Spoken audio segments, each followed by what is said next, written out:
এই ডিম যে দেখছেন এটা কিন্তু একটু নরম ডিম বলা চলে। এই ডিমটা আপনার নতুন ডিম যেহেতু খোসাটা হালকা হয়েছে, সেই হালকা খোসাটা কিন্তু আস্তে আস্তে ঠিক হয়ে যাবে।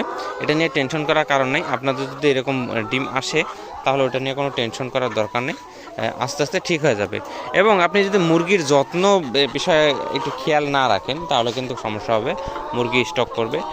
আপনাদের মুরগিকে ভালো রাখতে হলেও আপনাকে কিন্তু ফ্যান ইউজ করতে হবে দর্শক। আমরা কিন্তু ফ্যান ইউজ করতেছি আপাতত, যেহেতু পরিবেশটা অনেকটা গরম আপাতত, সেক্ষেত্রে কিন্তু আপনাদের ফ্যানটা ইউজ করা জরুরি।